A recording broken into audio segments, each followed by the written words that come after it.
అబద్ధంలో అబద్ధంలో ఉన్న భయము కంటే నిజంలో ఉన్న ధైర్యం గొప్పది.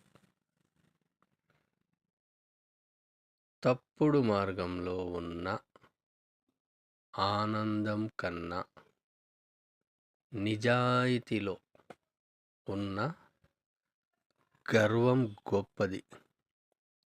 నీతి నిజాయితీతో బతికే బతుకులో రాజసం ఉంటుంది.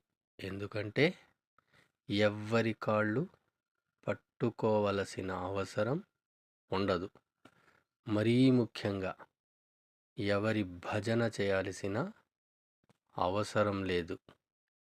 ఇది ఒక రాజసం అంతే. అలా బ్రతకాలంటే చాలా దమ్ము ధైర్యం ఉండాలి. మీకు గనక నచ్చినట్లయితే మా ఛానల్ని లైక్ చేయండి, షేర్ చేయండి అండ్ సబ్స్క్రైబ్ చేయండి.